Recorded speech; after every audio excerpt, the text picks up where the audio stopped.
Francisco. Hey, Mutua. You can't imagine. First of all, Okay. I believe that we should hate the sin, but love the sinner. I have nothing against gay people. I have friends who are gay, okay, including those ones who welcomed me to Hollywood. We talk. One time I was invited to Google. I was invited at a meeting by conference by Google in San Francisco. Hey, Mutua. You can't imagine. And they're like, yo. Not only that, you know, that meeting was very nice for me because we went to San Francisco. Okay. And during the meeting, you know, guys were giving testimonies. These gay young people from, some colleges in the US and how they've been tortured and so on. Okay. So in the evening, we break into groups. And you team up with somebody, you pick Oga Obinna, you have a cup of coffee, and then there's a balloon that the game would end with a balloon where we hug and burst that balloon. And it means we are breaking the hatred and embracing love. I picked a boy from one of the universities who, when given a very traumatizing, he's gay and he was so proud of it. Now the cameras came on me. You know the way you are saying it. No, go to Hey, Zimeni camera. You don't believe it. Kenya. No, I'm nothing against gay people. And then we still communicate with that gentleman. I have so many, even young people that I mentor here. So when I muka. Yeah. And you know, it was the ultimate. You do it consciously. You're not forced into it. In fact, they never thought I would do it. They were even willing to leave me alone, not to participate. But I get this boy, I had your testimony. Oh, I'm so sorry about what you're going through. So, you know, we should focus on promoting love. And this conversation is not about you. You're an amazing individual. You have that issue. I am straight. But between us, we are human beings. So let's do this. The cameras were on me. I was the story. Yeah.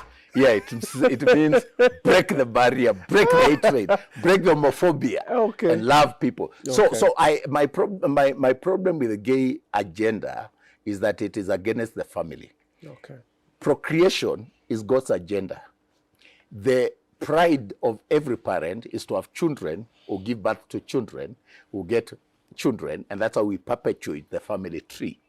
You don't do it by a man marrying another man. In any case, Oga Obinna, we are here because we were born through a union between a man and a woman, not a man and another man. The way to destroy the world, and that's what I was telling you, this Western agenda must be challenged openly. Gay agenda is wrong for Africa. It's wrong for Kenya. It's bad. And it must be condemned. Not condemning the gay people. That's a different conversation, how we handle them, how we rehabilitate them, how we protect them. And there's a difference between the human dignity of a gay person and their practices. What they do in private is none of our business. But when they promote that agenda and they push it on our faces, somebody should call them out because it's wrong, okay? We are here because we were born. In the first place, the reason we have this conversation is because we were born. We are not manufactured through computers. We are not a software production. We were born by a woman through a process of procreation. There is no way a country can develop without that process. The biggest economies in the world, they're predicated, they're premised on human asset, human populations. And the future is going to be determined the same way. China is becoming big because of its population. So is India, Japan, and so on. So we cannot allow, in the name of money and looking cool and looking looking like we are progressive and civilized, allow this to destroy the family. To the extent that we are telling our children that marrying doesn't matter. You can relate with another boy, a girl can relate with another girl, and you don't have to get married. It's going to destroy our country and we have no future. Somebody must say it. Where is the camera? There is no future if our children, our boys marry other boys and girls marry other girls. We are here because we were born. And we were born out of a union between a man and a woman. So if you want to raise a conversation, please cut me some slack. I am a product of a man and a woman, not a man and another man. And there is no way we will never reach a civilization, Oga Obinna, where computers will produce human beings, maybe clones. I've seen artificial intelligence.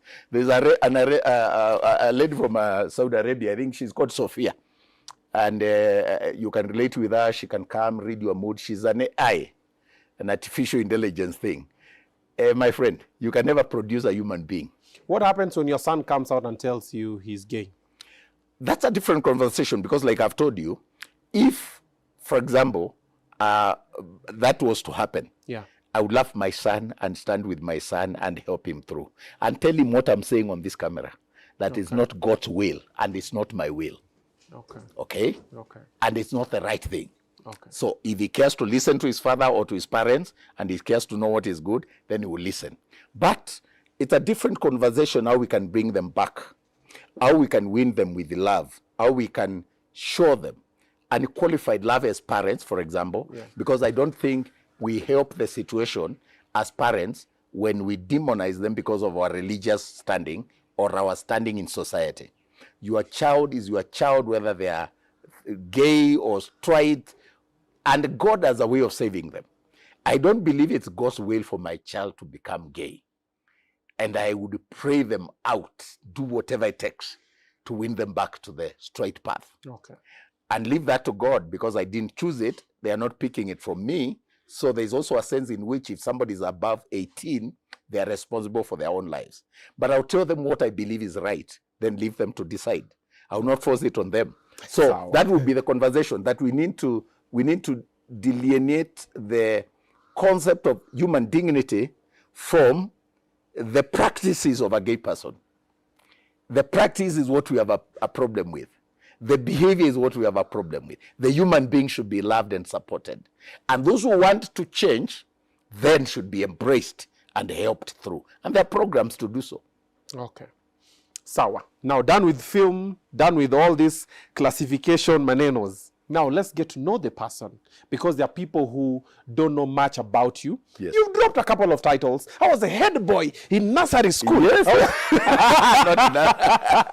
But now, there are some people who don't know that you used to work closely with Matiang'i. Yes, yes. Which I want to ask, how was that? Do you know this president who has died for Namibia, Jacob? Uh-huh.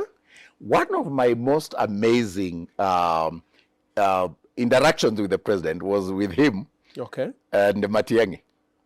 One time I was speaking at Misiane High School, you know, motivational speaker, and my driver brings me the phone, and I'm speaking, and I'm like, what's wrong? And he says, Unaitwa. So I pick the phone, and it's CS Matiang'i. And he tells me, we are supposed to leave tonight for South Africa. We are meeting President Jacob in the morning, and then we come back to see Nzuma in the afternoon. We were on a charm offensive. We were that time shuttle diplomacy. Okay. Our president and the deputy president were indicted in the ICC, and we were mobilizing the African presidents to leave the ICC. And I was privileged to be among the people working closely with Matiang'i and him, trusting me as his information secretary when he was the cabinet secretary for ICT. Okay. So we are on the plane that evening. And one of the most fascinating, we have met president. We have been to Moscow to see Putin. We've gone to 18 presidents. With Matiang'i? Yes.